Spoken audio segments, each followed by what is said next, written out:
একাত্তরে দেশ স্বাধীন করছে, 89 স্বৈরাচারী এরশাদকে দমন করছে। তাহলে আমি না তুমি কি ছাত্র সমাজের কাছে তো কিছু এইবার আমাদের ছাত্র সমাজ কি করতে যাবে না?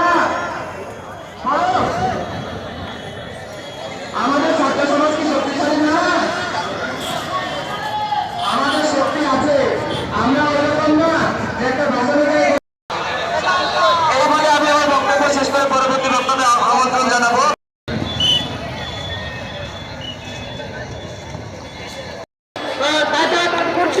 কিন্তু আমরা বলে দিতে চাই আপনাদের আওয়ামী লীগ, ছাত্রলীগ, যুবলীগ এই বাংলার জমিনে আর মাথা। আজকে আমি এখানে আসার পরে আমাকে এক ভাই বলে, ভাই বিএল কলেজের কিছু ছাত্রলীগ এখানে ঢুকেছে। সেই সকল ছাত্রলীগদেরকে বলে দিতে চাই, আপনারা গুটি 4-5 জন ছাত্রলীগ তো দূরের কথা, আপনাদের লক্ষ লক্ষ ছাত্রলীগ এই খুলনায় আমাদেরকে দাবিয়ে রাখতে পারে নাই। আমরা ছাত্র জনতা আজকের এই সমাবেশ, ছাত্র জনতার সমাবেশ, আজকের এই সমাবেশ পুরা খুলনাবাসীর সমাবেশ।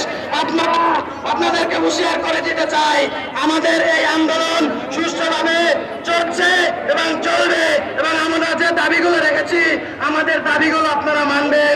যদি না মানেন আপনারা 5ই আগস্টের কথা স্মরণ করবেন।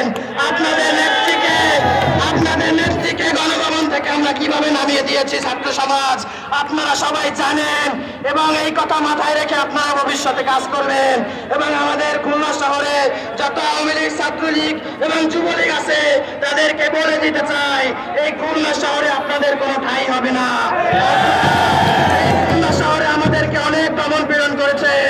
আমরা ছাত্র জনতা যারা মেসে থাকি আমাদেরকে পুলিশ লীগ নিয়ে আপনাদের সাথে নিয়ে আমাদেরকে আক্রমণ করেছেন, নির্যাতন করেছেন। রাত 12টার সময় মেস থেকে বেরিয়ে যেতে হয়েছে। রাত 12টার সময় পুকুরের কর্নারে যে লুকাতে হয়েছে আমাকে। আমি সেই সব ছাত্রলীগদেরকে বলে দিতে চাই, আমরা আপনাদেরকে কিছুই করছি না, কিন্তু আপনারা এই বাংলা থেকে বেরিয়ে যান। আপনার নেত্রীর সাথে আপনিও ভারত চলে যান, না হলে কিন্তু আপনাদের এই বাংলার জমিনে ছাত্র সমাজ আপনাদেরকে মানবে না। এবং আমি সকল ছাত্র জনতাকে বলতে চাই, আপনারা আমাদের ডাকে আমরা কাঁধে কাঁধ মিলিয়ে এই খুলনায় যে কোনো অন্যায়কে রুখে দিব ইনশাআল্লাহ।